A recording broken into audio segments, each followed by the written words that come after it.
कि प्रभु ये भीड़ कहाँ जा रही है, इतने लोग, लाखों नहीं करोड़ों। शंकर जी बोले जा रहे हैं सब लोग कुंभ नहाने। तो पार्वती मैया बोली अरे ये तो सब बड़े पुण्यात्मा हैं। शंकर जी बोले नहीं, ये जा जरूर रहे हैं, लेकिन ये देखने और दिखाने जा रहे हैं।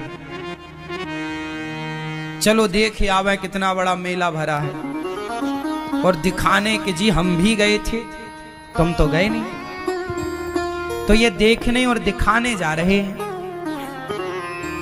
पार्वती जी बोली नहीं, ये तो सब भक्त हैं और बड़ी श्रद्धा से जा रहे हैं। प्रभु इन सबको दर्शन दो, जितने भी कुंभ नहा रहे हैं सब पर कृपा करो, सब अच्छे लोग हैं। शंकर जी बोले चलो पार्वती जी आप कह रही हो तो हम चेक कर लेते हैं कि इनमें से कितने लोग कुंभ नहाने आए हैं, कितने लोग पवित्र विचारों से आए हैं, चेक करते हैं। तो जहां से सारे लोग आ रहे थे तो उसी रास्ते पर शंकर और पार्वती एक बुढ़ा बुढ़ी बन करके शंकर जी एक गड्ढे में गिर गए। गड्ढा था गंदा शहर का, वहां पे मलमूत्र इकट्ठा होता था, तो वो गड्ढे में गिर गए। अब गड्ढे में गिरे हैं और गंदगी लगी है शरीर पर। माता पार्वती बूढ़ी सी बन गई। ओ जो गुजरते जाएं, ओ बहन, ओ मैया, ओ भैया, हमारे पति गिर गए हैं, थोड़ा बचा लो, हमारे पति की मदद करो, हमारे पति की मदद करो। देखो उन्हें बड़ा कष्ट है, बहुत बड़ी भूख लगी है और वो ठंडे में सिकुड़ रहे हैं और वो कष्ट पा रहे हैं, गड्ढे में हमसे निकल नहीं रहे हैं, आप जरा मदद करो। तो लोग बोले अरे हमारे गंगा नहाने का टाइम हो रहा है, हम गंगा नहाने जा रहे हैं। हाँ, ये सब क्या गंदगी मचा रखी तुमने। शंकर जी पार्वती जी से बोले देख लो ये गंगा नहा रहे हैं, किसी की मदद कर नहीं रहे हैं और गंगा नहा रहे हैं। पार्वती जी बोली प्रभु कोई तो आएगा। हाँ हाँ कोई आएगा, सबसे कहो। अब पार्वती जी सबसे कह रही हैं भैया हमारे पति जरा कष्ट में हैं, जरा गिर गए हैं, जरा उठाओ, जरा इनकी दवाई कराओ, जरा इनका ख्याल रख लो, हमसे भी चला नहीं जा रहा है। सारे लोग बोले हम तो गंगा नहाने आए हैं, गंगा नहाएंगे, कहाँ तुम फंसा रहे हो, चलो। एक नौजवान लड़का आया, पार्वती मैया बोली भैया हमारे पति को जरा निकालो, गिर गए हैं। बोला हाँ हाँ चलो निकालते। वो आया शंकर जी की मदद करने।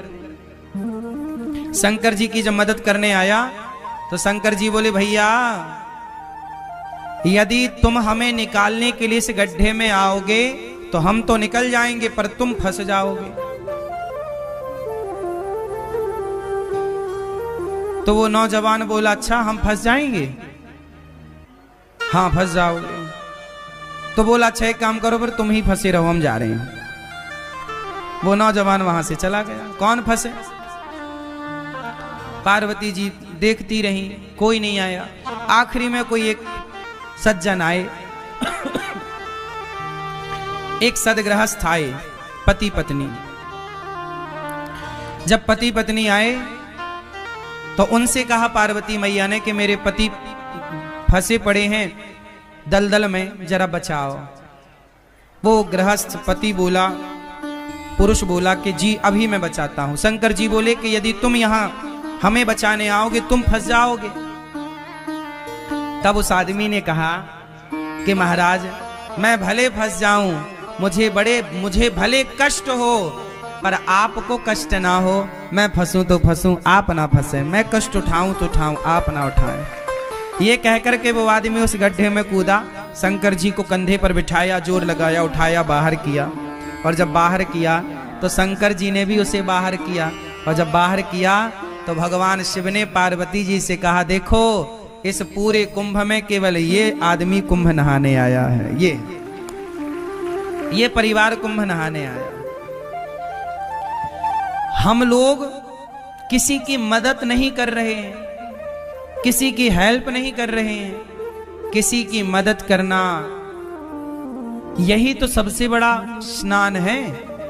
ना जाने किस रूप में नारायण मिल जाएं, कोई आपसे कहे कि भैया हमारी थोड़ी मदद कर दो, तो वो भगवान के रूप में ही तो आपसे मदद मांग रहे थे, आपकी परीक्षा लेने के लिए।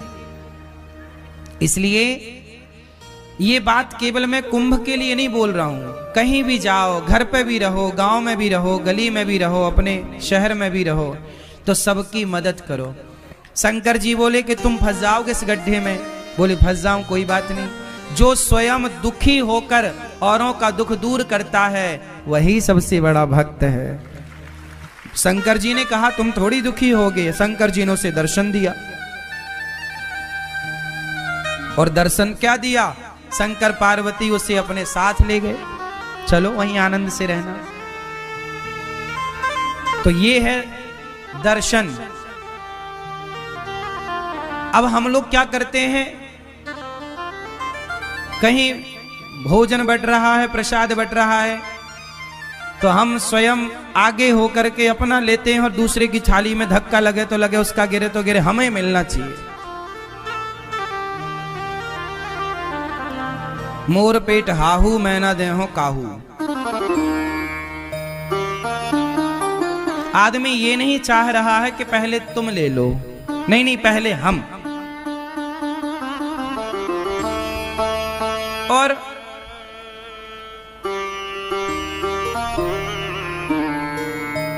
दर्शन, दर्शन का मतलब लोग समझ ही नहीं रहे। धाम में आओ ना, प्रयाग जी में आओ, वृंदावन आओ, यमुना जी आओ, अयोध्या जी जाओ, जहां भी जाओ वहां क्या करना चाहिए। अच्छा ये बताओ, गंगा जी में जब आप डुबकी लगाए तो किस तरफ मुंह करके डुबकी लगाए? स्नान कैसे करना चाहिए? सुनो, स्नान करने की भी एक विधा है। तीर्थों में स्नान कैसे करना चाहिए? सुनो, सबसे पहले गंगा जी जाओ, तो जाओ कैसे पहले ये समझो। अपने कमरे में ही फ्रेश होकर के आधा स्नान अपने कमरे में कर लो। फ्रेश हो जाओ, थोड़ा आधा स्नान कर लो, क्योंकि गंगा अपने आप में एक मंदिर है। गंगा अपने आप में कौन है? मंदिर। तो मंदिर में हम बिना नहाए जाते हैं कि नहा कर? तो गंगा जी जाने के पहले अपने कमरे में मलमूत्र से निवृत्त होकर के मंजन ब्रश कर लो कमरे में, यहीं पर जो व्यवस्थाएं हैं तंबू में, और स्नान कर लो आधा, क्योंकि शौच करने के बाद नहाना चाहिए। तो कमरे में आधा नहा लो, जो कपड़े पहनकर शौच करो वो कपड़े गीले करना चाहिए, वही कपड़े पहनकर नहीं। तो शौच करने के बाद नहा लो आधा, फिर नहा करके आप फिर गंगा जी जाओ, नहा करके आधा नहा लो, फिर गंगा जी जाओ पवित्र हो करके, फिर वहां जाके सबसे पहले गंगा मैया को प्रणाम करना चाहिए। जाके ये नहीं सीधे पांव डाल दे, नहीं, सबसे पहले गंगा जी के पास बैठ के हाथ से गंगा मैया का पहले तो मस्तक झुकाकर गंगा मैया को प्रणाम करो, फिर हाथों से थोड़ा जल उठाकर सबसे पहले अपने मस्तक पर डालो। कहाँ डालो? अपने मस्तक पर जल डालो। हे गंगा मैया हमारे माथे पर विराजिए, हे गंगा मैया आपकी कृपा से सदा सब लोग सुखी रहें, सब प्रसन्न रहें, और हे गंगा मैया हमारी भक्ति दिनों दिन बढ़े, हम सदा प्रभु का स्मरण करते रहें, एक क्षण के लिए मैं भगवान को कभी भूलूं नहीं। हे गंगा मैया मैं भगवान को कभी भूलूं नहीं, हे नाथ मैं आपको कभी भूलूं नहीं। हे गंगा मैया आखिरी सांस तक मैं आपका दर्शन करने आती रहूं, अपने पांव से चलकर अपनी आंखों से आपको देखती रहूं, और आपकी कृपा से आपका दर्श परस करते, भगवान का नाम सुनते सुनते, भगवान की कथा सुनते सुनते मेरे प्राण जाए मैया, यही वरदान दो। आपका नाम जपते जपते, भगवान का गुणगान गाते गाते प्राण जाएं, और ये जो बाल बच्चे हैं, बाल गोपाल हैं, बच्चे हैं, ये भी बड़े होकर सदा आपके प्रति श्रद्धा का भाव रखें, ये भी आपके प्रति प्रेम रखें। गंगा मैया को प्रणाम करो, प्रणाम करके फिर जिस तरफ से गंगा जी की धार आ रही है, किस तरफ से? जिस तरफ से गंगा जी की धार, जिस तरफ से गंगा जी की धारा आ रही है उस तरफ मुंह करना चाहिए। जिस तरफ गंगा जी की धारा, जैसे धारा इस तरफ से आ रही है, बहकर इस तरफ जा रही है, तो जिस तरफ धारा आ रही है उस तरफ मुंह करके और फिर गंगा मैया को प्रणाम करते हुए स्नान करना चाहिए, डुबकी लगानी चाहिए। और डुबकी कैसे लगानी चाहिए? पहली डुबकी अपने माता के लिए कि ये डुबकी का पुण्य मेरी माँ को मिले जिसने मुझे धरती पर भेजा है। दूसरी डुबकी अपने पिता के लिए, तीसरी डुबकी अपने पूर्वजों के लिए, चौथी डुबकी अपने बच्चों के लिए कि बच्चे इसका पुण्य पाएं, और पांचवी डुबकी अपने लिए।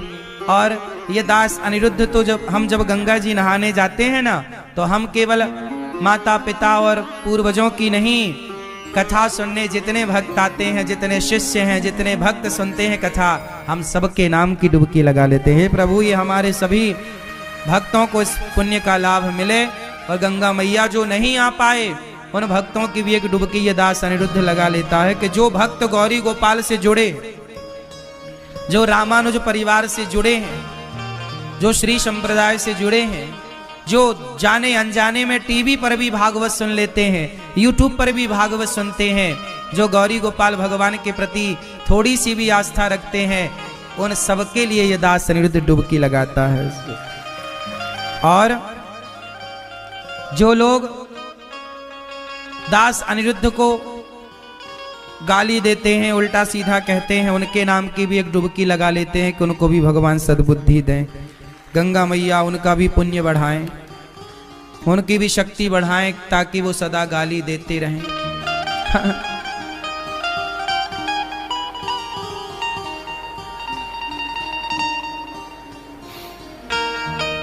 क्योंकि बैलेंस बना के चलना चाहिए ना। यदि आपको अच्छा कहने वाले लोग हैं तो आपको बुरा कहने वाले लोग भी होंगे, इसलिए आप लोग घबरा जाते हैं कि मुझे बुरा कह दिया। लेकिन ये दास अनिरुद्ध उन बुरा कहने वाले लोगों के नाम की भी गंगा जी में एक डुबकी मार लेता है कि भैया उनका भी भला हो। वो बुरा सोचें, हम बुरा क्यों सोचें? यदि आपने बुरा सोचा हमारे लिए और हमने भी आपके लिए बुरा सोचा, तो फिर आप में और हम में अंतर क्या रह जाएगा? आप कितना भी बुरा सोचिए हमारे लिए, पर हम कदापि कभी बुरा नहीं सोचेंगे किसी के लिए। आप सोच रहे हैं वो आपके संस्कार हैं, जो हम सोचेंगे वो हमारे संस्कारों का परिचय होगा। हम क्यों पाप ला दें? आप दीजिए गालियां, हम थोड़ी देंगे।